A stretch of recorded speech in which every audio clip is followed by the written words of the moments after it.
donde la oscuridad se fusiona con nuestras melodías. GDS Radio, la radio que nos une. Escúchanos en www.gdsradio.com.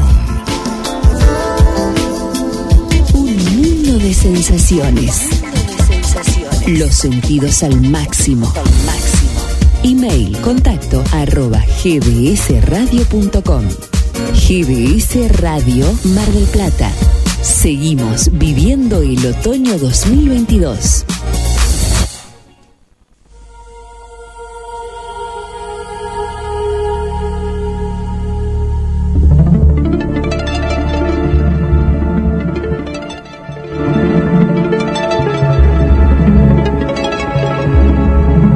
Comienza en GDS, la radio que nos une.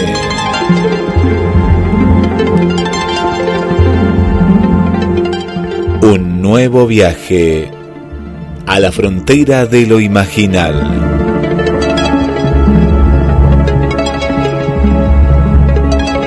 Todos los martes, a través de la historia, leyendas, mitos,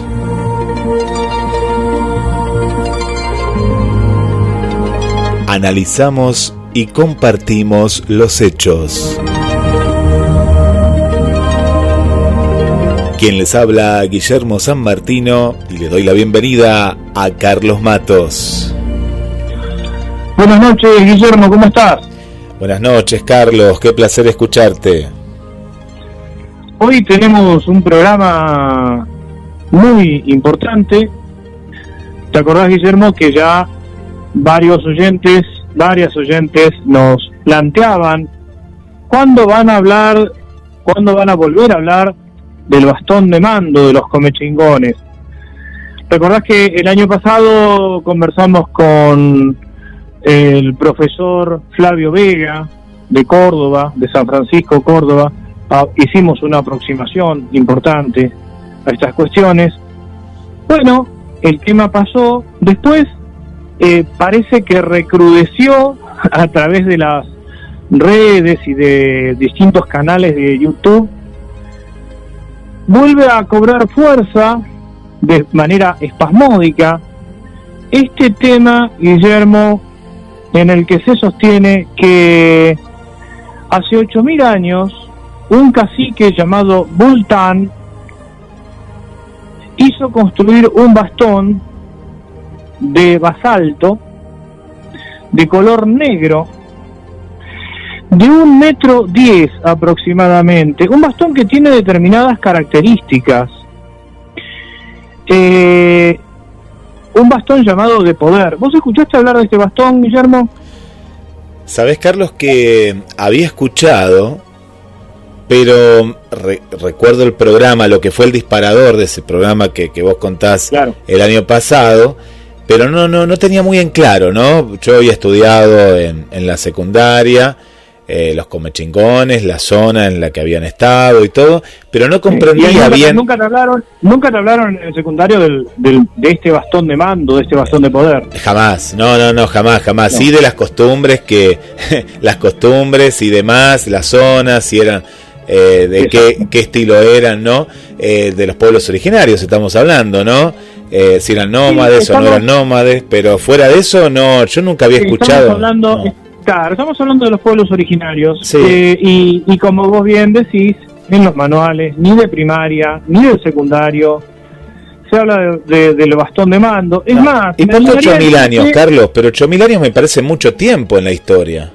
A mí también me parece mucho tiempo, por eso vamos a hablar hoy con alguien que sabe del tema, como es el profesor Fernando Soto Rolán, al igual que como charlamos en su momento con Flavio Vega, pero vamos a recordar un poco qué es lo que se sostiene, ¿no? Esto de 8.000 años, un cacique llamado Bultán hizo hacer este bastón, ¿sí? Hace 8.000 años, según aquellos que sostienen esta idea. Entre ellos, por supuesto, bueno, quien más la impulsó fue el profesor Guillermo Terrera, de Córdoba, ya fallecido, que fue abogado, dicen también que antropólogo, que también fue antropólogo. Ha escrito muchos libros, Terrera, algunos sobre el caballo criollo, sobre el costumbrismo, interesantes, pero después aparece toda una faceta esotérica de Terrera, ¿no?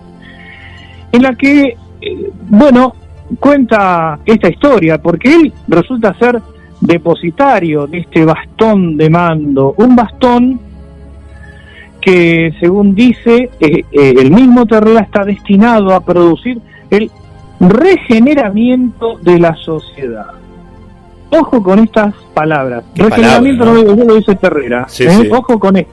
¿Qué palabra aparte, no? Por el regeneramiento, ¿a qué apunta? Sí, bueno, por eso, pero claro, Guille. Pero vayamos atando determinados cabos. Vayamos, y yo les pedimos con Guillermo, a las oyentes y a los oyentes que a lo mejor simpatizan con esta historia, que antes de abrir el paraguas y antes de arrojarnos piedras, paren la pelota y se permitan junto con nosotros analizar algunas de estas cuestiones. ¿Sí? Vos ya tiraste una punta, Guillermo, hace 8.000 años, come chingones. Bien, además, ¿por qué el bastón de poder? Bueno, Terrera cuenta una historia en la que en 1150 el caballero Parsifal, según algunos escritos, Perceval, según otros, sí. Percival, según otros, pero se estaría tratando del mismo, ¿no? Dice Terrera que este caballero Parsifal, que era escudero de Sir Lanzarote, estamos hablando de los caballeros de la Mesa Redonda, vino a América, continente que él llama Armórica. Dice que el verdadero nombre de América es Armórica. ¿Para traer qué? Para traer el Santo Grial. ¿A dónde? A las sierras de Viaraba y Charaba, que se encuentran en lo que es Córdoba. Año 1150, ¿sí? O sea, llega antes que Colón. ¿Y por qué trae el Santo Grial? El Santo Grial, el Santo Grial que, de acuerdo a algunas tradiciones, estaba en Inglaterra, etcétera, etcétera, etcétera. Hay muchos santos griales dando vueltas por ahí. Entonces, dice Guillermo Terrera que viene a estos lugares para depositar el Santo Grial junto a este bastón de mando que había hecho construir el cacique Bultán. ¿Para qué? Para que el poder temporal, es decir, el poder representado por ese bastón y el poder espiritual representado por el Santo Grial se reúnan en un mismo lugar. Esta división de poder temporal y poder espiritual nos hace recordar algún tema de Guénon, pero también algunos escritos de Julius Evola.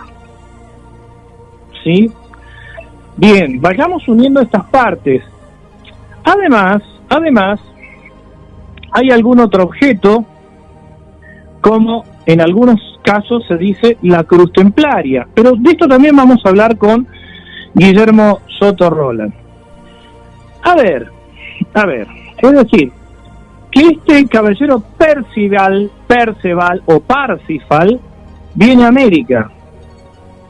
Ahora, Parsifal forma parte del ciclo artúrico, sí, de la literatura. Sí, así es, sí. O sea, tendríamos que estar acá aceptando la existencia real de Parsifal. Primero, ¿no? De esa mesa, ¿no? De la mesa esa que en la cual estaba. Pero Terrera va más allá. Dice que el caballero Parsifal está en Córdoba, en un templo sagrado, está enterrado ahí.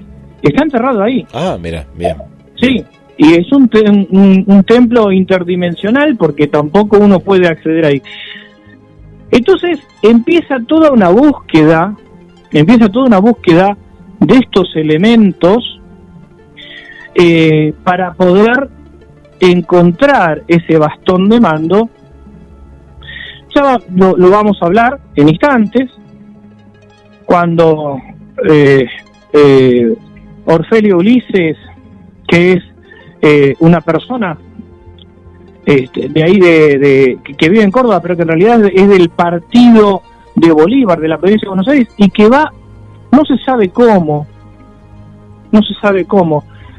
va al oriente, a Shambhala, y de Shambhala, ¿no?, los sabios tibetanos le indican, cuando vuelve acá a la Argentina, de manera telepática que encuentre ese bastón, y encuentra ese bastón, y ese bastón después se lo da a Guillermo Terrera en una ceremonia esotérica. Carlos, me perdí, Carlos, me perdí en todo no te pierdas, porque realmente toda esta historia está dando vueltas, sí. A veces desaparece, otras veces reflota, pero lo complicado de esto es que lo que subyace es lo siguiente: que el cacique Bultán, el supuesto cacique Bultán, pertenece a la cultura protoaria, es decir, que abiertamente Terrera lo que sostiene es que los comechingones son descendientes de protoarios, y él dice, no son cualquier cosa, o sea, si no fueran descendientes de protoarios, ¿sería cualquier cosa? Esa es la pregunta. Protoarios, bastón de mando, poder temporal y espiritual, vayamos uniendo cosas, y a su vez la idea de que los comechingones medían 1,74, ¿no?, según Terrera, eran rubios y barbados. Si te resuena algo no muy agradable, no muy grato, creo que más o menos va por ahí la cosa, Guillermo. Claro, uno va dando, es como que claro, era una élite, ¿no? Una élite así, como que eran perfectos, claro, y con poderes. ¿No? Sí, con poderes, pero además que, insisto, protoarios, es decir, acá de lo que se habla es de esta eterna dicotomía entre la sabiduría polar y la sabiduría del este, ¿sí? Bueno, esto no es inocente, esto no es ingenuo, no es un mero mito, no es una leyenda, ni siquiera es una historia. Algunos quieren creer que es así y se sienten comechingones porque en el fondo quieren ser protoarios. Bien, tengo una inquietud, Carlos. Como hemos visto, muchos de estos mitos criollos, entre comillas, también se repiten en otras zonas del mundo, ¿no? En otras culturas. ¿Pasa lo mismo con este caso? Es que en realidad acá, sí, en realidad esto más que un mito criollo, algo surgido desde el mismo pueblo, parece ser más bien algo implantado. Parece ser algo más bien implantado. ¿A vos qué te recuerda esto de lo protoario, de lo ario, de la cultura aria, la superioridad aria? No, me lleva al nazismo, ¿no? Directamente, ¿no? Sí, fíjate vos, o sea que esto es lo que tantas veces nosotros hemos dicho. Acá, detrás de cuestiones aparentemente pintorescas, insisto una vez más, a las oyentes y a los oyentes que simpatizan con estas historias, que antes de tirarnos piedras, de mandar cartas documentos, de abrir los paraguas, nos permitan compartir estas ideas, que ciertamente merecen ser desmontadas. Acá para hablar de leyendas y hacer ufología de Villiquen, como tantas veces hemos dicho, hay otros programas, no es este no. Entonces, claro, sí, acerca de pueblos superiores o razas superiores, obviamente, Guillermo, en cuanto a la pregunta que vos hiciste, que yo sé que vos conocés la respuesta y la hiciste también un poco para que podamos pensar junto a nuestros oyentes, bueno, vamos a dejar que lo vayan deduciendo ellos, ¿sí? Pero, como hemos dicho tantas veces, esto no es ingenuo, y agradecemos también a las oyentes y los oyentes que quieren que nuevamente toquemos el tema del bastón de mando. La cuestión acá es que además el concepto protoario o el concepto de la raza aria es una falsedad, pero de eso vamos a hablar después, a la vuelta de la entrevista. Guillermo, si te parece, vamos a las vías de comunicación. Agradecemos, por supuesto, a todas las personas que nos pidieron que abordáramos este tema. Agradecemos al profesor Fernando Soto Roland, autor de numerosos trabajos. Vamos a hablar de algunos de ellos acá en esta entrevista. Alguien que además ha transitado los pasillos de la Universidad Nacional de Mar del Plata, que ha dado clases acá, y con quien alguna vez nos hemos cruzado hace más de 30 años en la Universidad Nacional de Mar del Plata. Pero dejamos varios cabos sueltos, Guillermo, y entiendo que vamos a intentar cerrarlos de a poquito. Vamos a las vías de comunicación, si te parece, vamos a la entrevista con Fernando, y después, al finalizar la entrevista, vamos a charlar acerca de nuestras conclusiones. Te cuento que ya hay mucha expectativa, ya hay muchos mensajes que los vamos a leer al final del programa. Muy bien. Y va a haber muchas respuestas en esta entrevista que espero que disfruten y que escuchen atentamente todas las consultas, todos los mensajes o un simple saludo al 223-424-6646. También, como lo utilizan, mensajes a la radio en la página que entres, cronosmdq.com, gdsradio.com.ar, gdsnoticias.com. En la página que más te guste nos vas a poder escuchar en simultáneo, y a la vez te estás comunicando a través del chat de la radio. Carlos, ¿estás preparado? Yo estoy muy preparado, muy ansioso de escuchar esta entrevista. Muy bien, vamos entonces a charlar con Fernando.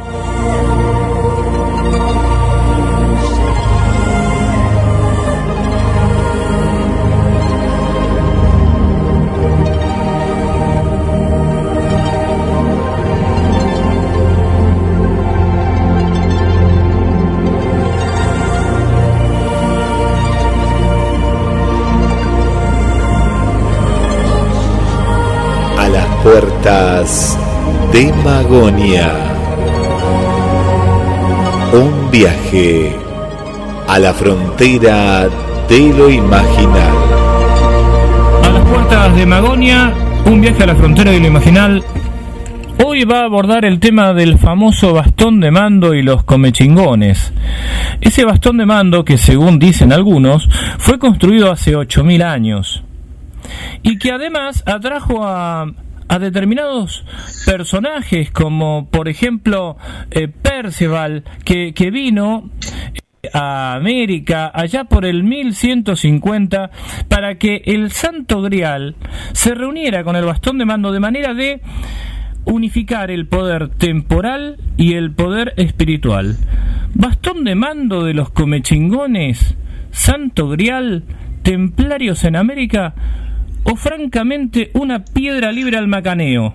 Vamos a charlar con Fernando Soto Roland, profesor de historia, realmente un amigo con el que estábamos conversando recién, que nos hemos cruzado algunas veces acá en Mar del Plata. Fernando, en primer lugar, agradecerte por esta posibilidad de conversar con vos acá a las puertas de Magonia.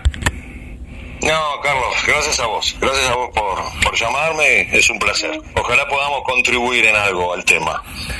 Vos sabés que hay una gran demanda por parte de los oyentes, porque ha recrudecido esto del famoso bastón de mando, inclusive hasta en BBC News salió una nota, y bueno, esta idea de el pueblo come chingón, ya vamos a hablar, a ver si es correcto hablar también de come chingones, y de su ascendencia protoaria, ¿no? Es decir, parece ser que los come chingones, de acuerdo a ciertos autores, podemos decir así, o investigadores, o abogados, antropólogos y demás hierbas, no son como los demás pueblos originarios, entonces deben ser respetados, y se hace mucho hincapié en esta ascendencia protoaria. ¿Qué podemos...? Abrí varias ventanas, Fer. A ver, ¿por dónde te parece que arranquemos? Bueno, a ver, ¿por dónde empezar? En primer lugar, a mí hay algo que siempre me ha llamado la atención, y se lo comunico permanentemente a mis alumnos, es la enorme perdurabilidad que tienen ciertas mentiras que se instalan y que tanto repetirse terminan para algunos convirtiéndose en una, entre comillas, en una verdad. Estamos rodeados de fantasías, de mentiras, que no son inocuas en absoluto, no son inocentes, mucho más cuando empezamos a reconocer que detrás de muchos de estos enormes golazos o delirios hay una ideología peligrosa, como bien vos dijiste en una oportunidad, un huevo de la serpiente, que no es otra cosa que el pensamiento nazi o neonazi, en un mundo que está bastante conflictuado y parecería predispuesto a recibir toda esta porquería de nuevo. Así que desde hace unos cuantos años a esta parte me propuse tratar de desmitificar muchas de estas cosas, muchas de estas mentiras, aunque te aseguro que es un trabajo bastante difícil. Esto es remar en dulce de leche. Sí, es casi como una tarea de Sísifo, ¿verdad? Como sí. Vas con la piedra hasta arriba y parece que en algún momento vuelve...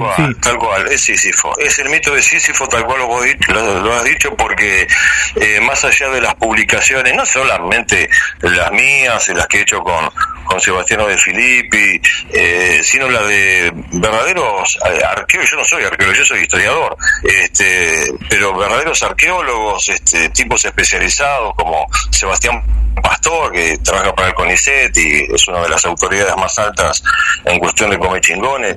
Es un trabajo que muchas veces parecería que no rinde los frutos que uno espera, ¿no?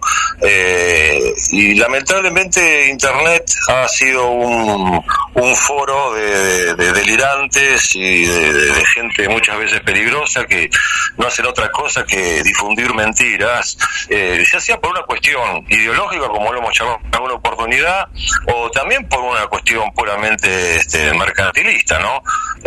A mí una de las causas que me llevó a escribir ese pequeño libro, Los Señores del Uritorco, la verdadera historia de los comechingones, estuvo básicamente en función de una realidad deleznable que encontré en Capilla del Monte, especialmente de boca de los guías de turismo, ¿no?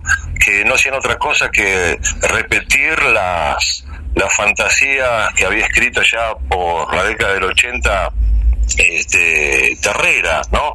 Este famoso sabio Guillermo Alfredo Terrera, que tenía, digamos, una personalidad, sabio entre comillas, ¿no? Una personalidad que imponía, ¿no? Imponía sus ideas de una manera bastante autoritaria en un ámbito que no estaba mínimamente preparado para recibir nada de los delirios y de las fantasías que transmitía, ¿sí? Muchas veces yo siempre digo, me hacía acordar Terrera y la gente que lo rodeaba, y sepan disculparme aquellos que se vean afectados, me hacía acordar mucho a Torrente. ¿Te acordás Torrente? El detective español. Sí. Siempre se rodeaba rodeaba de salames, entonces él decía cualquier pavada y resultaba ser un sabio. Más allá de las capacidades intelectuales que tuvo Terrera, él fue abogado, había hecho algunos cursos sobre sociología, antropología, te estoy hablando de los años 40 más o menos, no era un especialista en el tema, y ya de grande, ya siendo un hombre grande, se bandió de manera completa hacia un esoterismo, hacia un misticismo, en donde entró a mezclar todo con todo, y a lo que quiero llegar es esto, es que a pesar de los buenos trabajos que hay, se siguen repitiendo las mismas cosas, no solo a través de las agencias de turismo y de los guías que hay en la región, sino también en infinidad de podcasts y de programas de YouTube, en donde uno realmente dice, pero entonces, la verdad esto es estar hablando, es arar en el mar, ¿no? Como decía Bolívar, porque los trabajos serios no llaman la atención, y vos sabés muy bien que todo lo que es el misterio vende de una manera muy muy particular. Yo siempre digo que estamos, a lo mejor es un anacronismo lo que digo, pero yo siempre digo que estamos entrando en una nueva edad media, y no solo por Terrera, el bastón de mano, sino por toda la sarta de gansadas y de estupideces. Bueno, pero como decía Marx, lo que en algún momento fue revolucionario, después vuelve como una mueca, ¿no?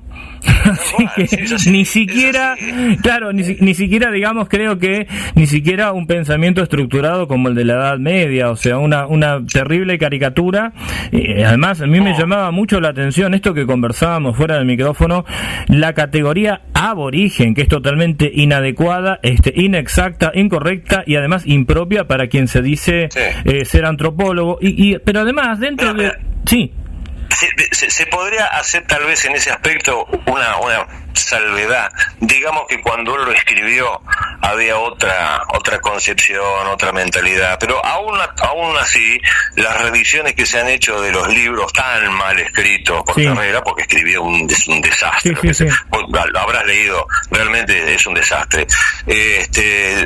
No, pero yo me refería a las declaraciones allá por los años 90, o sea, la palabra, el concepto pueblos originarios ya existía. Sí. No, pensé que estabas haciendo referencia a los libros. No, los libros no. No. Y hay muchas veces, vos sabés que yo he notado que en estos ambientes, muchas veces lo que dicen por programas de televisión, por reportajes, contradicen, no sé si contradicen, pero no son tan explícitamente delirantes como lo que escriben, ¿viste? Cuando hablan se cuidan un poquitito, y así todo cometen, entre comillas, los errores que cometen, ¿no? No sé, hay muchos personajes de la zona de Punilla que vos los lees y decís, este hombre que fumó, y después vos los escuchás y decir, pero acá parece un poquitito más coherente, pero esa es una coherencia disimulada, disfrazada.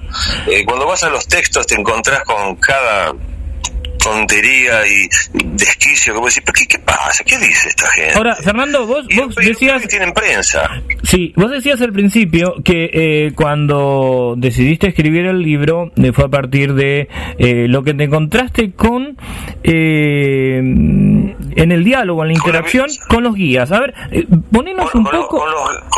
Con los guías y con los textos que utilizan los guías en Capilla del Monte. Exactamente. Bueno, vamos a viajar con vos a Capilla del Monte, así ponemos en situación también a varios de nuestras oyentes acerca de esto y lo que a vos te llevó a escribir. Vos llegás a Capilla del Monte, además de haber leído materiales. ¿Con qué te encontraste concretamente? Y me encontré con una historia, digamos, alternativa, paralela, ajena a cualquier pensamiento racional. Vamos a partir de la base, para ser honesto intelectualmente, que yo soy muy escéptico, ¿sí? Algunas veces me digo demasiado racionalista. Puede ser, tal vez sea eso una especie de coletazo a todas las cosas en las que yo creía cuando era chico, porque de chico creía en Plato Volador, en el Monstruo del Lago Ness, en Bigfoot, en Espíritu, y la verdad es que hoy por hoy no creo más de todo eso, y me interesa por supuesto desde el punto de vista histórico, la historia de mentalidad es una historia que es mucho más sociológica, antropológica. Y como un mito, como mitos vivientes, ¿no? Que eso desde ahí es como lo abordamos nosotros acá. Claro.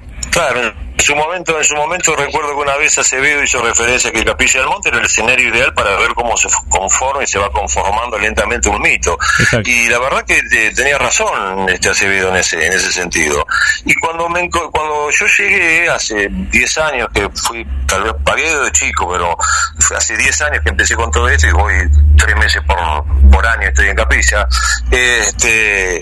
me encontré con una realidad que creía totalmente perimida y todo un negocio en torno a no solo a los extraterrestres, al Uritorco y a toda esa energía mística que dice emanar del cerro, sino esa historia paralela que se ha inventado, que empieza con Acoglán y después sigue con Terrera, en donde hay que generar un pasado prestigioso a las fantasías que hoy circulan, ¿no? Y ese pasado prestigioso, la única forma de crearlo, de imaginarlo, de inventarlo, es tergiversando los datos, los pocos datos históricos, arqueológicos y antropológicos que hay, por ejemplo, sobre los comechingones o sobre algunos de estos supuestos objetos de poder que esta gente tenía. Vamos por partes, Fer. El bastón de mando... Sí. El bastón de mando hecho de piedra basáltica, una piedra negra, 1,10 metros más o menos, construido por el cacique Bultán, hace 8.000 años. A ver, ¿había comechingones hace 8.000 años ahí? No hay comechingones hace 8.000 años. No, hace 8.000 años en la zona hay una cultura llamada cultura de Ongamira, y desde un punto de vista arqueológico está comprobado, ya lo había dicho Aníbal Montes en sus primeros trabajos, ¿no? Que los comechingones están mucho más cercanos a nosotros en el tiempo de lo que pensamos. Concretamente, si no me falla la memoria, entre el 500 y el 1600 después de Cristo, ¿sí? O sea que hablar de 8.000 años es un desquillo total. Aparte hay que tener en cuenta que, si mal no recuerdo, esa fecha Guillermo Alfredo Terrera la da diciendo que un rapdomante con su varita había llegado a la conclusión de que tenía 8.000 años de antigüedad. No vamos a mezclar arqueología con raptomancia. No, pero además estamos entrando además hay otro tema que estaban revisando, ni siquiera, digamos, cuando hablan de paleolítico superior, neolítico, ni siquiera responde a las categorías. Él lo conoció muy poco a Terrera, pero no se podía discutir con ese hombre, porque era un energúmeno, se volvía un tipo violento en la forma de dirigirse cuando se veía de alguna manera acorralado. Eso comentaba Fernando y dice. Sí, y no hubo nadie que lo desmintiera. En su momento lo desmintiera, ¿sí? Yo llegué hace 10 años, que fui, tal vez pagué de chico, pero hace 10 años que empecé con todo esto y voy 3 meses por año, estoy en Capilla. Me encontré con una realidad que creía totalmente perimida y todo un negocio en torno a no solo a los extraterrestres, al Uritorco y a toda esa energía mística que dice emanar del cerro, sino esa historia paralela que se ha inventado, que empieza con Acoglán y después sigue con Terrera, en donde hay que generar un pasado prestigioso a las fantasías que hoy circulan, ¿no? Y ese pasado prestigioso, la única forma de crearlo, de imaginarlo, de inventarlo, es tergiversando los datos, los pocos datos históricos, arqueológicos y antropológicos que hay, por ejemplo, sobre los comechingones o sobre algunos de estos supuestos objetos de poder que esta gente tenía. Vamos por partes, Fer. El bastón de mando... Sí. El bastón de mando hecho de piedra basáltica, una piedra negra, 1,10 m más o menos, construido por el cacique Bultán, hace 8.000 años. A ver, ¿había comechingones hace 8.000 años ahí? No hay comechingones hace 8.000 años. No, hace 8.000 años en la zona hay una cultura llamada cultura de Ongamira, y desde un punto de vista arqueológico está comprobado, ya lo había dicho Aníbal Montes en sus primeros trabajos, ¿no? Que los comechingones están mucho más cercanos a nosotros en el tiempo de lo que pensamos. Concretamente, si no me falla la memoria, entre el 500 y el 1600 después de Cristo, ¿sí? O sea que hablar de 8.000 años es un desquillo total. Aparte hay que tener en cuenta que, si mal no recuerdo, esa fecha Guillermo Alfredo Terrera la da diciendo que un raptomante con su varita había llegado a la conclusión de que tenía 8.000 años de antigüedad. No vamos a mezclar arqueología con raptomancia. No, pero además estamos entrando además hay otro tema que estaban revisando. Ni siquiera, digamos, cuando hablan de paleolítico superior, neolítico, ni siquiera responde a las categorías arqueológicas propias de América. En ningún momento menciona los horizontes, por ejemplo. Pero lógico, no hablan de los horizontes panandinos. Los tipos, digamos, detrás de lo que escribió en este caso Terrera, hay una mirada ajena totalmente a los trabajos arqueológicos, qué sé yo, por citarte algún famoso, no sé, Federico Kaufmann Does, con el que tuve el placer de conocer, y que es un fenómeno, pero no utilizan las categorías de horizonte panandino, sino que detrás de eso hay ¿cómo decir? Hay un núcleo eurocéntrico inmenso, y claro, pero la gente no tiene por qué saber eso. Eso te lo tenés que informar vos, y esta gente se ha cuidado mucho de informar todo eso. Entonces te hablan de 8.000, te hablan de un bastón de mando. Sí, pero o sea que perdóname, pero entonces quiere decir que es mentira que que el cuerpo de Parzival está ahí en Córdoba, ¿no? Esa es la otra vertiente del mito, ¿no? Hay un trabajo que escribió hace poco Sebastiano De Filippi en el libro que salió, no tengo acá, no me acuerdo del título completo, el Proyecto Berks, entre el mito y la ciencia.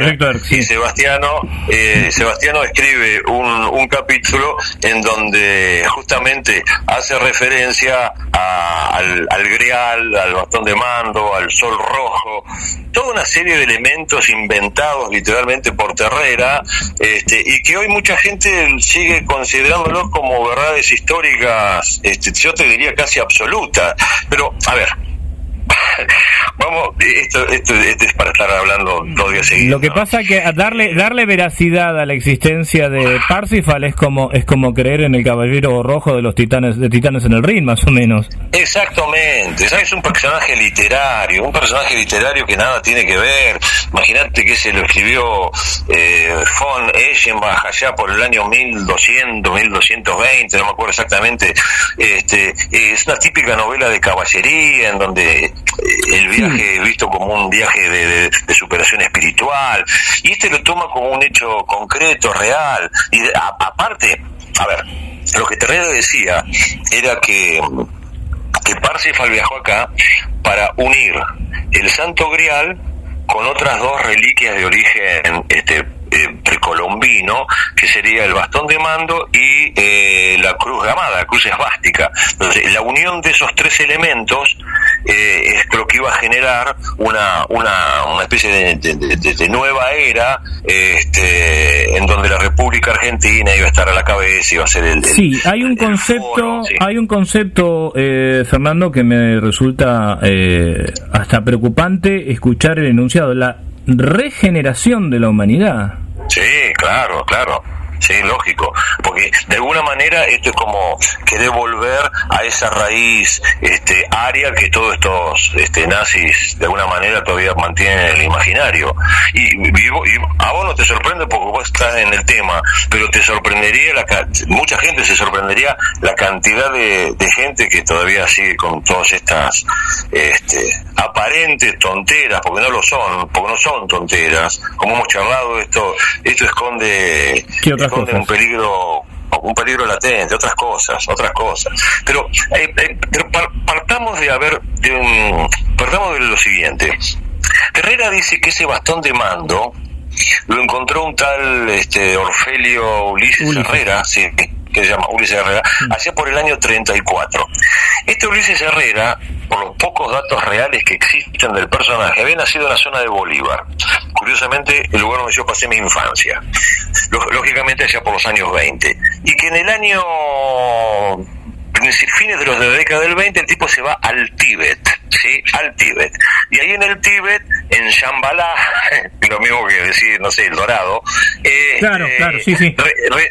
Recibe el conocimiento de los monjes tibetanos que lo mandan en un peregrinaje por 7 años a buscar esta reliquia sagrada. Él baja en México y viene bajando todo por México, y a la altura del Uritorco, en una zona que hace relativamente pocos días estuve con Rubén, con Gurú Morales, y me dice Gurú, este es el lugar donde dicen que Orfelio Ulises, a través de mensajes telepáticos recibidos desde el Tíbet, con sus propias manos excavó la tierra y sacó este bastón de mando, o piedra de la sabiduría, o no me acuerdo, toquilítico, sí, o simiwinki, como le decía Herrera.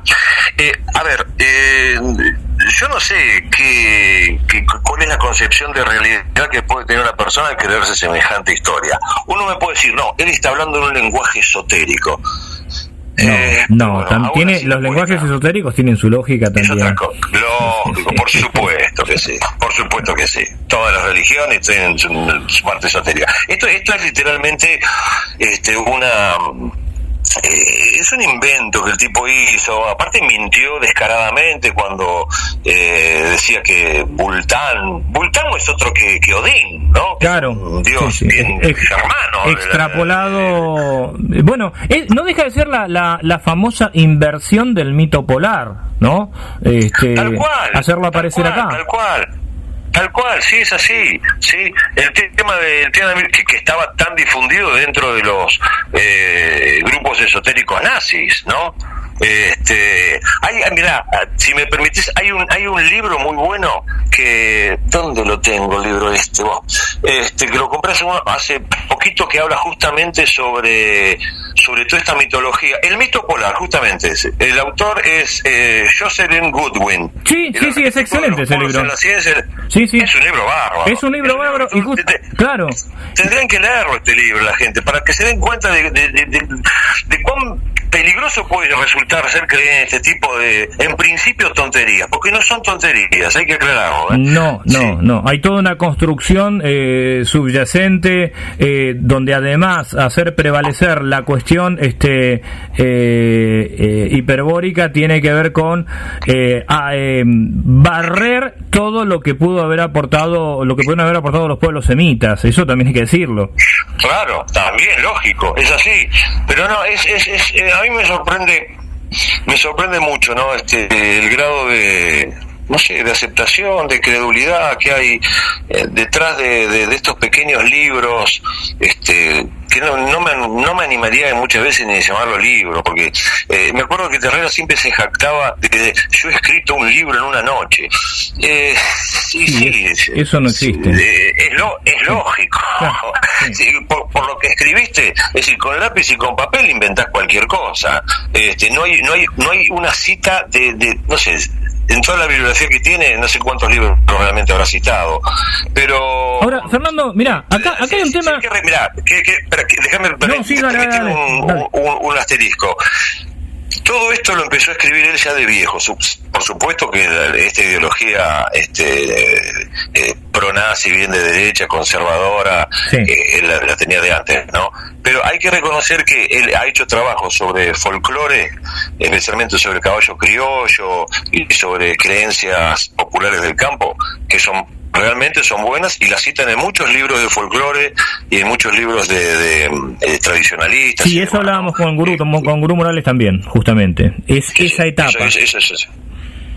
Esa etapa. Él esto lo escribió ya cuando se jubiló, cuando ya era un hombre grande, y aparentemente, bueno, dejó escapar todo lo que él realmente, no sé, debería tener, estoy especulando ahora, guardado, y se cuidaba antes. Después dejó de cuidarse y encontró un plafón de gente que lo aplaudía, porque no solamente es importante las cosas que se dicen, sino cómo se dicen. Y él lo decía con un autoritarismo que prácticamente impedía que uno le rebatiera algo. Sí. Yo me acuerdo siempre, Fernando Diz, el periodista de Capilla del Monte, Fernando siempre me contaba a mí que él lo conoció muy poco, a Terrera, pero no se podía discutir con ese hombre, porque era un energúmeno, se volvía un tipo violento en la forma de dirigirse cuando se veía de alguna manera acorralado. Eso comentaba Fernando y Diz. Sí. Y no hubo nadie que lo desmintiera. En su momento lo desmintiera, sí. Aparte era un tipo alto, grandote, y imponía, entre comillas, autoridad. Y los títulos que ponía, bueno, no, la falacia, ¿cómo es? La falacia del experto, ¿sí? Claro, claro. Profesor, doctor, no sé cuánto, y ahí esto, viste, esas cosas. Sí, matizando con palabras en latín, ¿no? También, claro, todo el tiempo, sí. Argentum, latín, sí. Claro, y después metía todo también se me fue. Universitas Cordubiensis y claro, sí. Entonces, ¿qué le vas a decir? No, yo lo que te quería, no te quiero interrumpir, simplemente lo que quería hacer, Fernando, es para mucha gente que digamos de buena fe ha leído alguna cosa, ha escuchado alguna entrevista, a ver si vamos, aunque sea someramente, desmontando algunas cosas. La primera que dijimos es, hace 8.000 años no existía el pueblo Comechingón. No había Comechingones, no, señor. No había Comechingones, no. Y, a ver, ¿qué indicios de la llegada de europeos a América tenemos a partir de cuándo? Yo lo que recuerdo es algunas cosas documentadas acerca de Eric el Rojo, pero nada más. Sí, a ver, mira, desde un punto de vista estrictamente arqueológico e histórico, las llegadas de europeos acá a América datan del principio del siglo X, ¿sí? Del 900 aproximadamente, fines del siglo X, del 900 al año 1000, ¿sí? Que es ahí cuando llegan los vikingos, que estuvieron únicamente en lo que sería hoy la costa de Terranova. Algunos se internaron por el San Lorenzo, incluso se han encontrado restos arqueológicos bien adentro en el continente americano, en Norteamérica, y después están los viajes que inicia Colón. Claro. Ahora, después, sin ningún tipo de pruebas y malinterpretando símbolos, signos, objetos arqueológicos encontrados, acá se han dicho que han venido fenicios, que han venido minoicos, miembros de la selección minoica, que han venido, las 10 tribus perdidas de Israel, que han venido egipcios, Torgeyer, que han venido africanos, pero la verdad es que no hay ningún sustento, ni arqueológico, ni histórico serio que pruebe, que confirme que realmente esas cosas ocurrieron. Aparte, cuando vos te metés a leer, por ejemplo, a ver un personaje también creo que mucho más nefasto ideológicamente que Terrera, que fue Jacques de Molay, sí, cuando habla de la presencia de vikingos y de templarios en México, en Bolivia, en Paraguay, en América del Sur, ahí en la zona de la meseta de Somoncurá. Yo voy a decir, pero ¿qué dice este tipo? ¿De dónde saca todo eso? Y sin embargo hay gente que lo sigue reivindicando al tipo, ¿no? Es muy loco. Pero lógico, Jacques de Molay, que era, Jacques de Molay era un nazi que colaboró con los alemanes en la invasión de Bélgica y de Alemania, que fue juzgado y condenado en ausencia como criminal de guerra, y que vino acá a la Argentina allá por el año 46, y llegó a tener hasta una cátedra en la Universidad de Buenos Aires, ¿sí?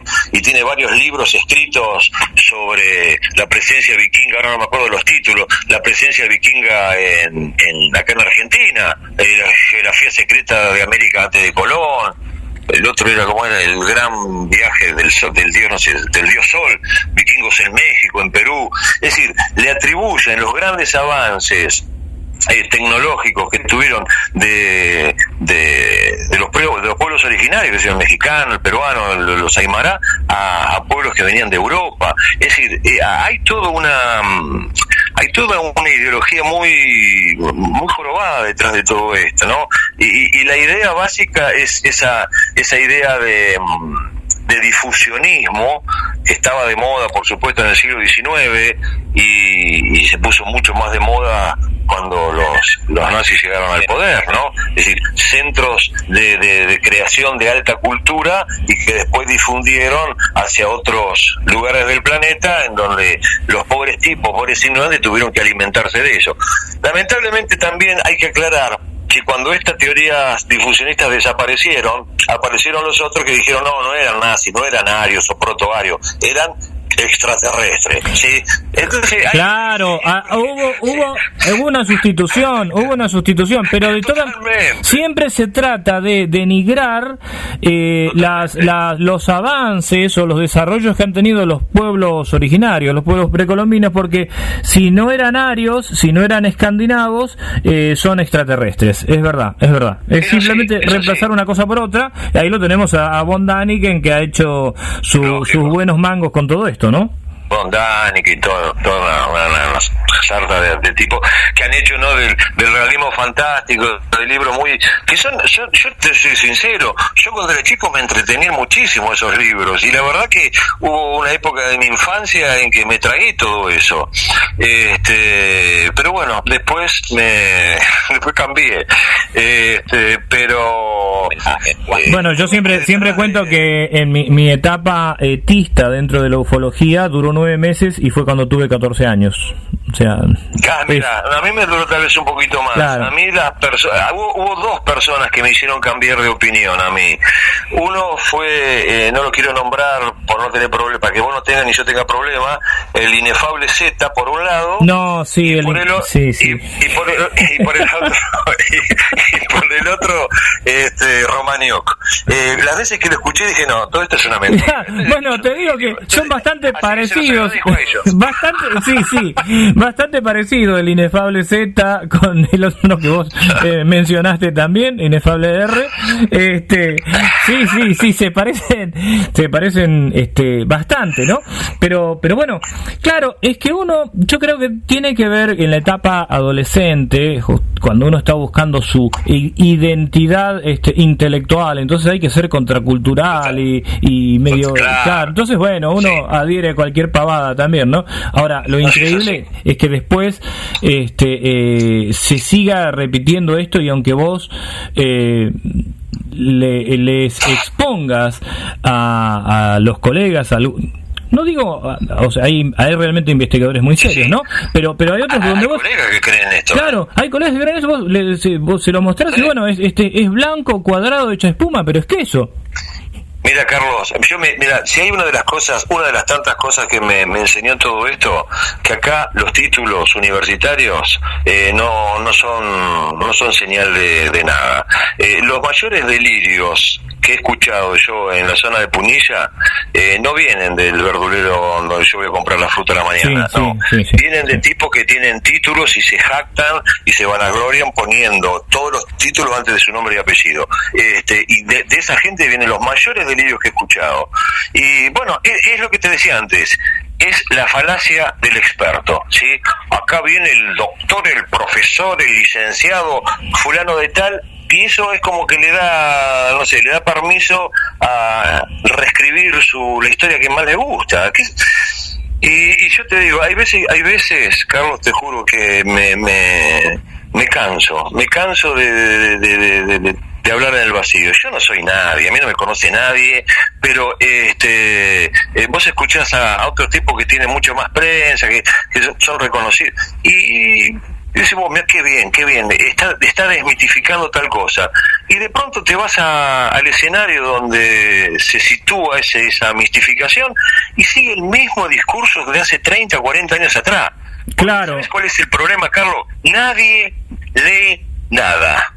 Ese es el tema. Claro. Nadie lee nada. Ese es el tema.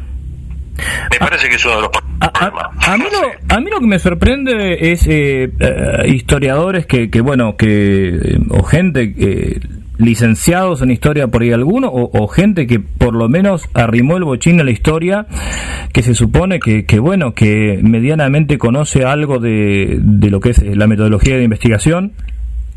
Yo digo, bueno, a ver, si mínimamente agarraste algún libro de Marc Bloch, no podés sostener los disparates que estás sosteniendo, ¿no? Es decir... lógico. Mira, vos decís, ahora, muchas veces a mí me preguntan, dice, ¿pero qué hace un humilde historiador como yo metido en estos temas? ¿Por qué no te dedicas a otra cosa? Yo me dediqué muchos años, más de 25 años, a los incas, ¿sí? Viajaba a Perú, enamorado de la cultura incaica. Y después, dando vueltas, ya cuando viajar a Perú me resultaba muy difícil y caro, volví a lo que había sido mi primer amor, que era toda esta zona un tanto gris y nebulosa del misterio. Pero ya mis ojos o mi mirada era diferente. A mí todo esto me interesa muchísimo, pero muchísimo, desde el punto de vista de historia de las mentalidades, desde el punto de vista cultural. Sí, coincido. ¿Por qué la gente sigue creciendo en estas cosas? ¿Por qué no solamente en bastones de mandos, indios blancos acá en América, extraterrestres abajo de un cerro, inclusive hasta la creencia en fantasmas, ¿sí? Yo tuve la enorme fortuna, antes de venirme para acá a vivir a Buenos Aires, de cursar un seminario con Roger Chartier, el escritor de anales que se dedica a la historia del libro, y empecé a hacer, después tuve que dejarlo por cuestiones económicas y personales, empecé a hacer el doctorado escribiendo sobre historia de fantasmas, ¿no? Pero claro, me dice, ¿pero cómo? ¿Vos crees en fantasmas? No, yo no creo en fantasmas, pero me interesa saber por qué la gente ha creído y cómo ha creído a lo largo del tiempo. Eso es lo que me interesa de ese tema. Y cuando vos vas, por ejemplo, a Punilla, te encontrás con que toda esta mitología está a flor de piel. Y como sigue dando mucho dinero, no sé si mucho, da dinero, por lo menos Capilla vive de esto, a tal punto de que el intendente actual, que cuando asumió el cargo hace 2 años, criticaba el festival alienígena y toda esta vertiente extraterrestre, cuando se dio cuenta que esto era un gran negocio, giró en el aire, se dio vuelta, y dijo, bueno, ahora sí, vamos a empezar a convocar a expertos. Y la verdad que... Pero Fer, lo que pasa, evidentemente es un marxista en el sentido de Groucho, ¿no? Que decía, bueno, yo tengo mis principios, pero si no te gusta, tengo otros.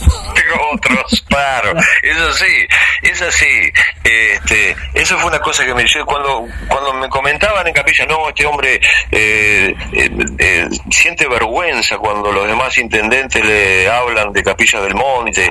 Y yo digo, bueno, empezará a cambiar un poco la cosa, le darán un giro un poquitito más claro, antropológico, histórico, pero no, porque la verdad es que la gente que estuvo dando en conferencias hace escasos días atrás durante el Festival Alienígena son todas personas que forman parte de un verdadero culto platicista que gira en torno a la ciudad intraterrena de Erx, y en donde, bueno, de alguna manera también las ideas de Terrera, del bastón de mando, de los comechingones blancos, rubios y con zapatos negros, está relacionado. ¿Qué pensás? ¿Qué pensás de estos temas tales como, bastón de mando, ¿no? Bastón de mando, símbolo fálico, bastón de mando. Pero además, esta cuestión que el inefable Z muchas veces hablaba de los rubios altos, eran rubios altos y buenos, ¿no? Es unido también con esta cosa castrense. La hemos hablado alguna vez con Guro Morales. Esta cosa castrense, el capitán tal, el comandante cual, esta especie de afición a todo lo militarizado. Mira, ¿no? No, yo no tengo pruebas de esto, no lo voy a decir, pero me parece que en el fondo de todas estas denominaciones y jerarquías que aparecen en el panteón arxiano está la sombra de Terrera también, ¿no? Y que fue absorbida por otros personajes, ¿no? Como por ejemplo, ¿cómo se llama este muchacho que estuvo cerca de la huella del pajarillo un día antes de que apareciera la huella? Dante Franch. Dante Franch, cuando hizo esa expedición en busca de Arx en enero del 86, también se habían dividido en grupos comandos, el grupo Águila, el grupo Cóndor, y se comunicaban todos con un lenguaje militarizado. Es que detrás de todo esto está lo que decías vos, Carlos, al principio. Está toda esta ideología neonazi que muchas veces, no sé si muchas veces me pregunto si ellos saben realmente lo que hay detrás de eso. Ahí está el punto, y creo que es lo más grave. ¿No te llama la atención, por ejemplo, que no haya extraterrestres con discapacidad? Vos sabés que yo no vi ninguno. No, son todos. No. Los discapacitados somos nosotros o los pueblos originarios, los incas, los comechingones, sí. Pero los comechingones, claro, los comechingones como recibieron esa influencia aria, aparte del rubio. Ahora yo me pregunto, ¿de dónde sacó Terrera que eran rubios, de ojos claros y altos? Vos sabés que cuando escribimos el libro con Sebastiana de Filippi, Los Señores del Uritorco, esto no es para hacer propaganda, pero digamos que el libro se divide básicamente en dos partes. No, es que la idea es que hables que comentes el libro también, cómo se puede conseguir, o sea, danos una estructura del libro más o menos como sin contar el final, como se dice normalmente, ¿no? Mira, el libro básicamente está dividido en dos partes, ¿no? Una primera parte, el perfil de un pueblo olvidado, en donde consultamos, nosotros no somos arqueólogos, pero consultamos toda la bibliografía, casi toda la bibliografía académica disponible sobre el origen, sobre la ubicación geográfica, lo poco que se sabe de la organización sociopolítica, de las manifestaciones artísticas, de la lengua, de la vestimenta, del aspecto físico, y ahí, eso, digamos, es como una especie de síntesis. Este es un trabajo de divulgación, ¿sí? Esto no pretende ser un trabajo científico ni mucho menos. Y la segunda parte del libro, que es tal vez, en mi opinión, la que más controversia puede generar o generó, al punto de que hay librerías en Capilla de que me han dicho que no lo vendan al libro. La segunda parte se llama Indios Metafísicos del Imaginario Esotérico, ¿sí? En donde ahí, en 7 u 8 capítulos, hablamos sobre las deformaciones culturales que se han hecho de los comechingones, de cómo Terrera y otros han reescrito el pasado, ¿no? De cómo se le ha insertado a los comechingones un misticismo del que no tenemos absolutamente ninguna prueba, de bastones y de cálices y por supuesto de extraterrestres. Esa segunda parte es la parte más crítica del libro. Pero esto es como para que aquellos que decidan viajar a la zona de Punilla, un libro sencillo, leen la primera parte y después van a leer todas las fantasías que se generaron en torno a este pueblo, ¿no? Y la principal fantasía es que eran altos. La altura media de los comechingones, de acuerdo a la documentación que los propios cronistas recogieron, era aproximadamente de 1,60 m, 1,63 m aproximadamente, si no me falla la memoria. Pero en Europa también el promedio en esas alturas era a principios del siglo XVI, era de 1,60 m, 1,65 m, no eran tan altos, ¿sí? Estos tal vez eran un poquito más altos que el promedio, pero de ahí a que tenían ojos celestes, rubios, todo eso es una fantasía recreada por Terrera, ¿no? Aunque la leyenda de los indios rubios está no solamente acá en América, sino también en África y no sé si en Asia no me acuerdo, pero en África sí, ¿no? Desde, no sé, la mina del rey Salomón en adelante es un tópico de la novela de aventuras bien propia del imperialismo europeo. ¿Y qué hay del Sol Rojo? El Sol Rojo que se llevaron los ingleses, los terribles ingleses vinieron, que era un escocés en realidad, se lo llevó el tipo. Era un escocés, sí, Gardner, ¿no? George Gardner creo que era, sí, un arqueólogo escocés. Pero no lo encuentran por ningún lado, en Inglaterra tampoco. Acusado, no, él fue acusado, ¿no? De robar el Sol Rojo. Del actual yacimiento arqueológico de Cerro Colorado. Dice que Gardner lo sacó con una trepanadora y se lo llevó al museo del Museo de Londres. Al British Museum. Exactamente. Sebastián de Filippi hizo un trabajo excelente de investigación sobre el Sol Rojo y que no quiero dar los detalles, así la gente lo disfruta.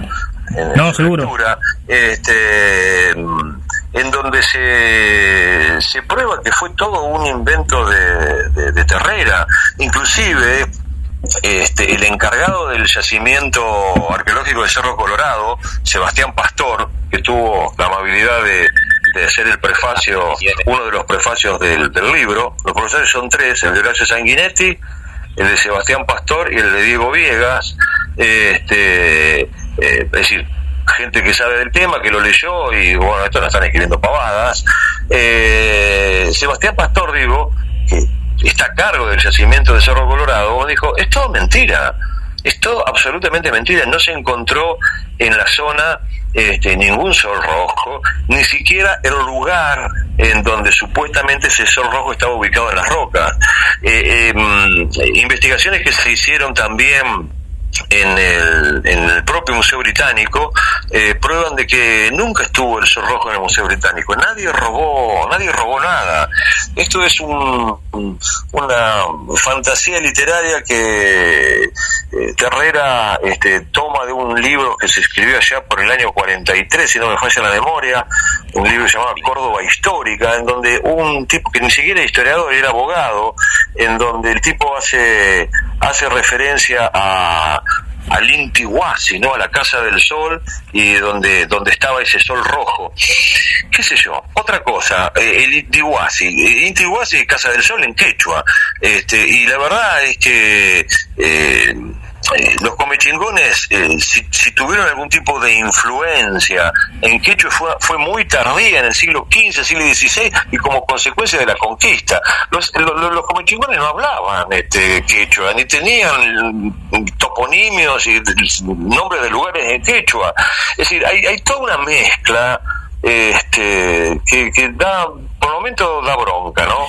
Pero sí, vos sabés que esas extrapolaciones a mí me causan mucha gracia y mucho espanto. Recuerdo cuando un día yo ya estaba por terminar bibliotecología y me habían pasado para que aplicara la criteria, ¿no? Toda una serie de información a un libro de Mormón. Me habían pasado el libro de Mormón. El libro de Mormón. Que José Smith, sí, que supuestamente está escrito en egipcio reformado, pero es muy interesante cuando habla Jesús y dice, yo soy el alfa y la omega. O sea, dos letras. Claro, con todo respeto. El concepto griego. Claro, lo he escrito en Alejandría, eso. Claro, vos sos un escéptico. Claro, no, o sea, con todo respeto a los mormones, amigos, que tengo muchos amigos, pero una cosa que yo decía, a ver, no encaja, no, es como, no sé, es como si en las actas de la primera junta se mencionara internet, ¿viste? Una cosa así, más o menos. El tema es así. Mira, ¿sabes cuál es el primer trabajo? El primer trabajo, pero el primero que hay que hacer es mínimamente ordenar cronológicamente ciertos datos, y ya solamente con eso te empezás a dar cuenta de que acá se están cometiendo anacronismos, errores tremendos, o literalmente lisos y llanos inventos, solamente con ordenarlo cronológicamente. Pero bueno, no se toman ese trabajo. ¿Qué le va a hacer? Vamos a convenir algo. Hay gente que necesita y quiere creer en este tipo de cosas.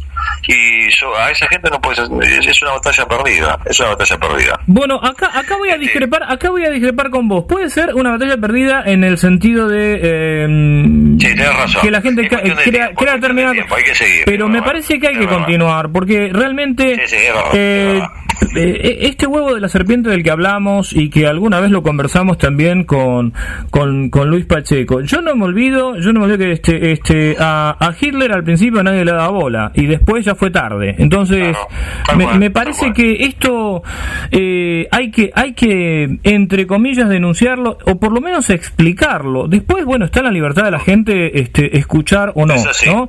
Y volviendo al tema, sí. El tema vos me decías que no estás de acuerdo y me rectifico, porque mira, yo siempre digo lo siguiente: es muy difícil ser optimista en el mundo en que vivimos, es muy difícil. Es verdad. A mí me cuesta mucho. Pero si me dicen, ¿ustedes creen que el mundo va a estar mejor dentro de 50 años? Yo creo que no levantaría la mano.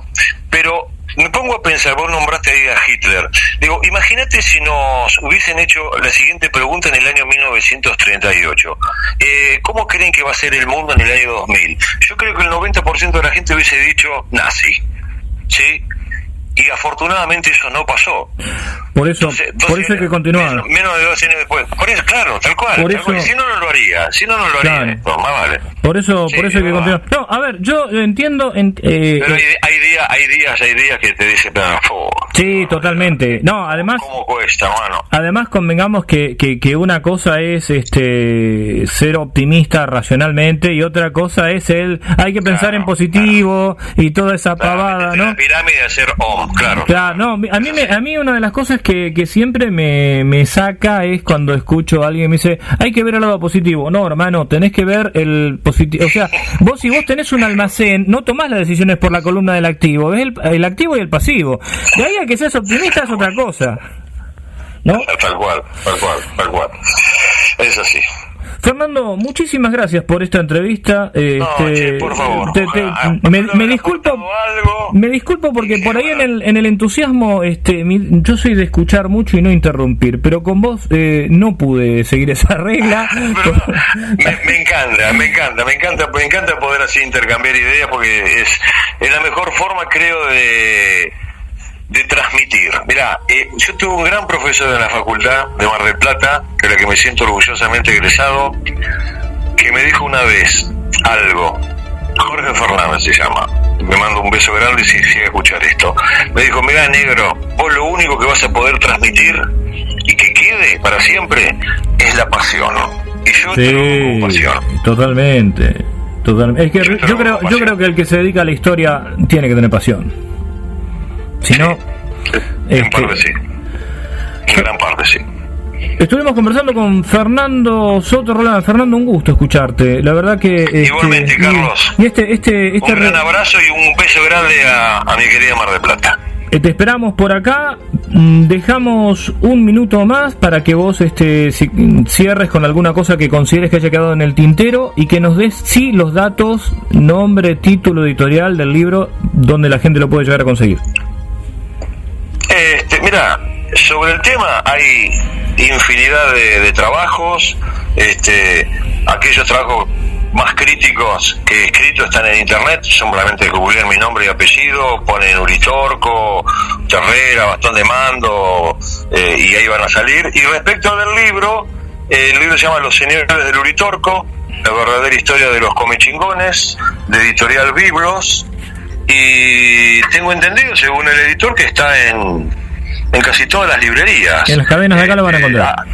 Acá en Buenos Aires la encontraron en el Ateneo, en varias librerías importantes. Y si no, se pide por internet a Editorial Biblos y te lo manda, junto con el proyecto ERX, donde ahí somos varios los que escribimos, ¿no?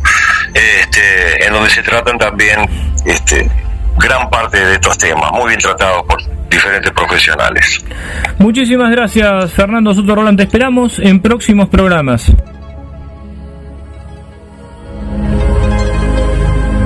Bueno, una entrevista para escucharla una y otra vez, con ese detalle técnico y a la vez con esa claridad, ¿no? Con esa claridad que da el conocimiento, el estudiar, el saber de qué se está hablando. Y esto es lo importante, que martes a martes en Las Puertas de Magonia vamos directamente a la historia, a la verdadera historia, analizando cada uno de los detalles y también cuestionando, ¿no? Todas estos datos falsos, ¿no?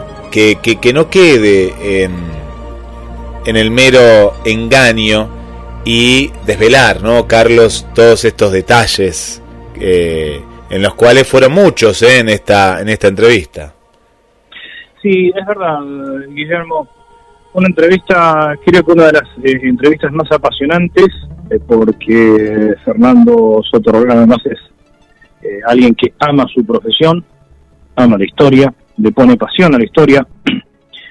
Y insisto en lo que dije al principio, es bueno parar la pelota, escuchar esto, habrá gente a la que no le guste, pero quiero decir un par de cosas, Guillermo, acerca de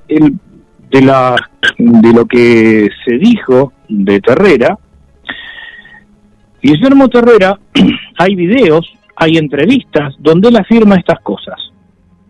Busquen las entrevistas en YouTube que le hizo el periodista Suárez de Córdoba. Busquen en YouTube un canal donde está algo así como los archivos de Mario, aparecen las entrevistas a Terrera, y hay charlas que dio Terrera en el 92 y en el 94.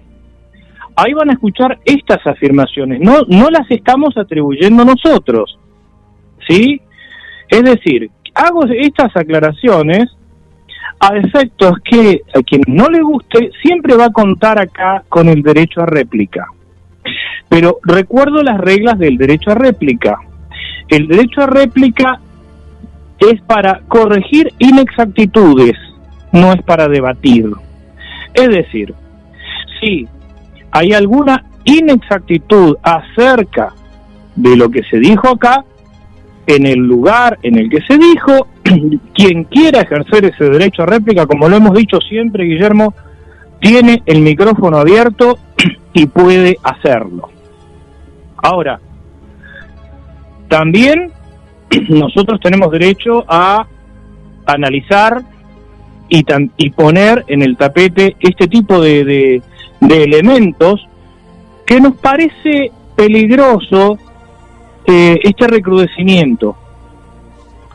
La idea del bastón de mando, la idea de un bastón de mando, Guillermo, un bastón de mando que tiende a la regeneración o el regeneramiento. Terrera usa esas dos palabras, pero la que más usa es regeneramiento, ¿sí? Cuando se habla de cierto antisemitismo, yo quiero recordar que en el libro La Sinarquía de Terrera, Guillermo Terrera se la pasa mencionando el origen hebreo de determinados personajes y además menciona el plan Andinia, lo menciona Terrera. Digo que quien quiera un derecho a réplica primero se documente bien, lo va a tener, pero primero se documente bien. Y otra cosa más, esto que venimos comentando acerca de lo protoario, como dijimos al principio, y creo que Esther también lo puso ahí en Facebook, es una construcción, primero que la idea de raza, ya Borges decía, es la peor de las supersticiones, y lo ario no existe, es una construcción utilizada para sojuzgar y para aniquilar pueblos. Guillermo, no sé si tenemos algunos mensajes ahí, como para ir compartiéndolos. Tenemos mensajes. Te quería comentar algo que hablamos en la producción, que es una miniserie de 2 temporadas ya. Una temporada desde el año pasado, 2021. Bueno, esperamos entonces... Acá estoy. No, te comentaba, Carlos, ahí vamos a los mensajes. Antes quería comentar, que lo hablamos en la producción, una miniserie que emite la cadena HBO, que tiene muchos puntos siendo ciencia ficción, ¿no? Y bueno, y esto también encuadra en muchos casos en eso, que te comentaba hoy temprano. Se llama Criada por Lobos, ¿no? En español, esta miniserie. Sí. Y que habla de un planeta Tierra en el cual, bueno, fue devastado por un conflicto atómico, y mandan a los sobrevivientes a un planeta que, bueno, no se sabe qué planeta van a caer, ¿no? Y bueno, llegan a un planeta similar a la Tierra, pero con algunas diferencias, ¿no?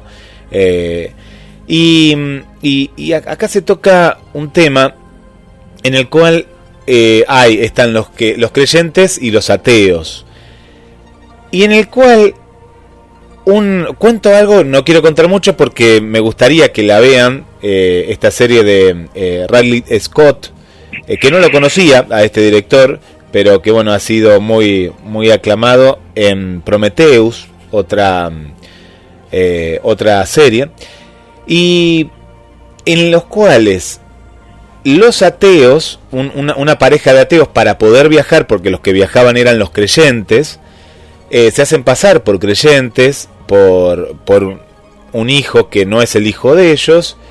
Bueno, la serie avanza y este ateo, de pronto, por conveniencia, empieza a decir que es el enviado, ¿no? Y que tiene voz, que escucha voces, y se empieza a creer todo eso, siendo que el que los conoce dice, pero si vos eras ateo, ¿no?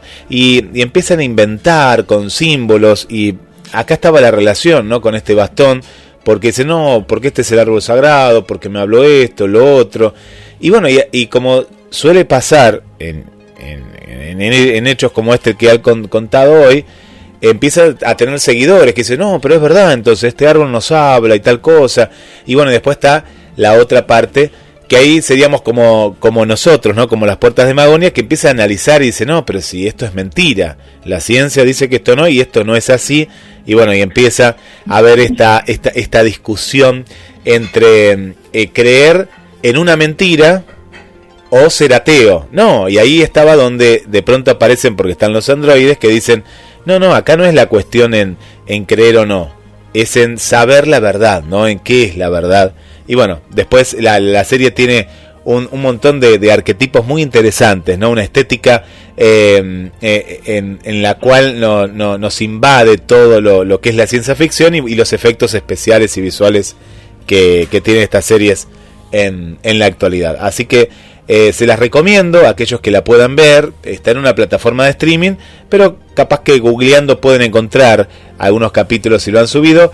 Criada por Lobos. Yo ahora voy a compartir ahí en el banner esta miniserie, digna de ver y de analizar también, Carlos.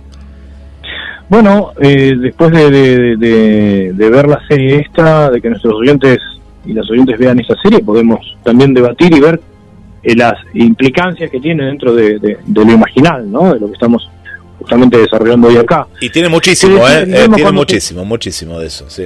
Te decía justo cuando se produjo ese pequeño corte ahí, sí. ¿Qué mensajes tenemos de los oyentes del programa como para poder compartirlos? Yo una de las cosas que comenté fue justamente uno de los mensajes de Esther que venía a cuento acerca de esta cosa de lo protoario, ¿no? Y qué es lo que se mueve detrás de todos estos temas, detrás de todas estas cuestiones. Y acá Esther te está saludando por tu cumpleaños, nada que ver a lo que me estás contando, pero yo no tenía ni idea. ¿Cuándo fue tu cumpleaños, Carlos?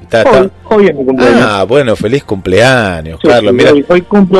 Hoy Hoy cumplo mis primeros 56 años. Mira qué bien, pero qué atenta las amigas de la radio, más atentas que el conductor. Acá yo estaba ajeno a todo, hoy charlamos, todo. Yo no quiero decir nada, pero realmente a ver, se supone que el que me tengo que empezar a olvidar soy yo, no vos. Pero claro, claro. Bueno, muchas felicidades, Carlos, y mira, haciendo el programa, qué bien, qué bueno. Y qué programa el de hoy, que es uno de los programas entre tantos, pero bueno, que vamos a recordar y a continuar, porque esto, yo lo vi en un momento dado a nuestro entrevistado un poco como que estaba cansado y ofuscado, ¿no? De tantas mentiras que había en este caso, y vos lo levantaste en un momento de la entrevista y le dijiste, no, hay que seguir adelante.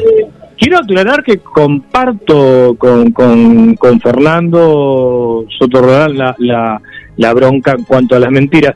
Fue una pequeña discrepancia que tuvimos ahí entre los dos cuando decía a veces no vale la pena, claro, pero después él mismo se justificó y puso un ejemplo. Pero en realidad, claro, es la impotencia que da, porque es una lucha contra es como David contra Goliat, ¿no? Estás mostrando un hecho.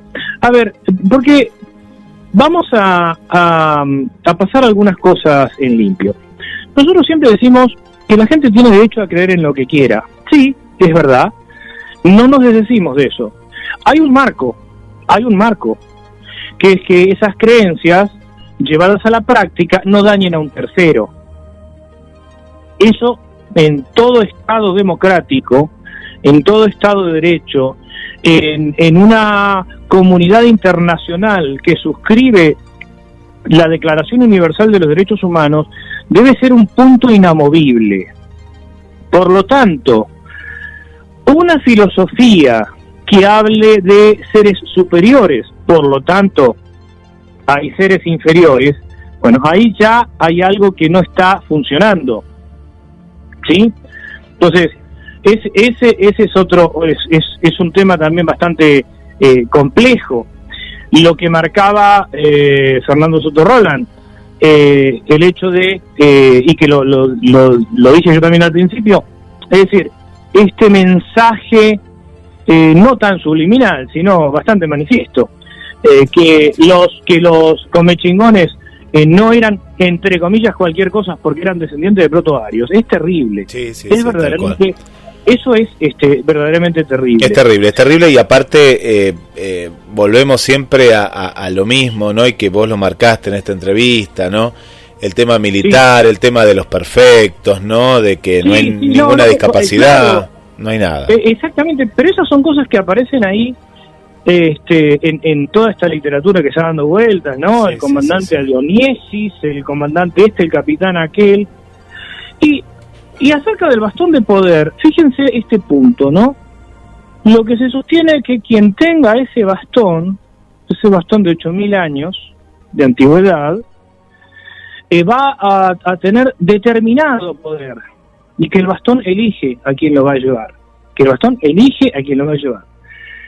y quien tenga ese bastón de poder va a llevar al regeneramiento de la humanidad. Ahora, regeneramiento, palabra que además está muy mal dicha, ¿desde qué parámetros y hacia dónde?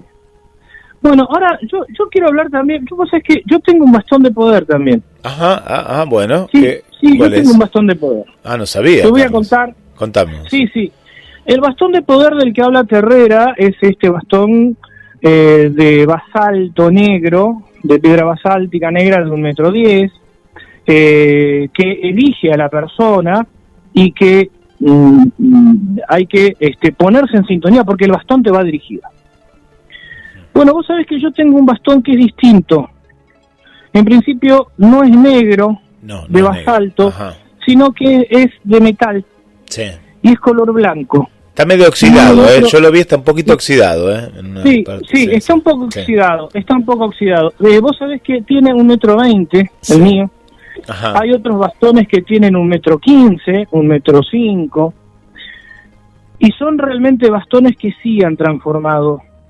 Vos sabés, son bastones que le han enseñado a la gente que quien porta ese bastón de color blanco, como el que yo llevo hace 47 años, es alguien que ejerce su libertad y su autonomía sin someter a nadie. Ese bastón que lo llevan muchas personas en todo el mundo y en todas las ciudades, Es un bastón democrático, porque es un bastón que permite que quienes lo portan, quienes lo portamos, podamos ejercer nuestros derechos de ciudadanía al entrar y salir de cada uno de los lugares. Ese es un buen bastón. Es un bastón que no busca someter a nadie, es un bastón que no busca golpear a nadie, es un bastón que no pretende regenerar a nadie, es un bastón que sí pretende que construyamos una sociedad más fraterna. Pero ¿sabés qué es lo importante de este bastón de poder color blanco que muchos llevamos, que no tiene nada que ver con el bastón de Terrera ni con ningún ideal totalitario? Este bastón te sirve si quien empuña el bastón se anima a salir adelante y aprende a caminar libremente y aprende a usar la técnica correcta. Porque este bastón del que yo te hablo es un palo. Y si vos no lo sabés usar, es un palo. Y se transforma en bastón cuando la persona lo lleva con dignidad. No es al revés, señoras y señores. No es que el bastón hace digna a la persona. ¿Qué manera de renunciar a la libertad, a los valores y a la dignidad humana es esa? Es al revés. El bastón que yo tengo, que lo conoció Fernando Diz no lo conoció. Seguramente capaz que Fernando Diz sí también lo conoció en Córdoba con algunos otros compañeros que lo llevan. Pero que lo conoció Fernando Soto Rolán. Fernando Soto Rolán sí conoció mi bastón, sí, acá en la facultad, ¿no? Transitando los pasillos del complejo universitario. Este bastón es el que te invita a soñar, pero si vos no tomás la decisión de caminar, si no tomás la decisión de ir a aprender las clases de orientación y movilidad, si vos no ponés la voluntad para utilizarlo, el bastón no te va a responder. ¿Por qué? Porque este bastón es simplemente el instrumento de la persona. Tal cual. Sí. No es como el bastón de Terrera, sí, que las personas terminan siendo un instrumento del bastón. Yo me quedo con este humilde bastón, de los que hay millones. Un bastón que lo inventó un argentino, José Mario Faliótico, un ojalatero humilde, que lo presentó a la Biblioteca Argentina para Ciegos. Ese bastón que no hay que escarbar en ningún socavón y que no hay que meterse en ninguna montaña para tratar de encontrarlo. Esos bastones salgan a la calle y lo van a ver. Detrás de gente libre, detrás de gente que quiere ser digna, detrás de gente que sueña con una sociedad igualitaria. Yo me quedo con los bastones blancos de poder. ¿Pero por qué? Porque el poder se lo da quien lo lleva, no al revés. Esos son los bastones que queremos. Muy bueno, Carlos, muy no bueno. Aquellos que son símbolos del nazismo, del totalitarismo, de ideas extrañas y que nos quieren hacer creer que hay hombres y mujeres superiores y hombres y mujeres inferiores. De ninguna manera. Insisto una vez más, en nuestro programa está el derecho a réplica, pero no hay espacio ni para nazis ni tampoco para antisemitas. Que quede claro. Así que nos despedimos, me voy con mi bastón de poder blanco hasta el martes que viene y nos seguiremos encontrando, Guillermo. Así será, Carlos, la cita todos los martes a las 20 horas. Un abrazo. Un abrazo.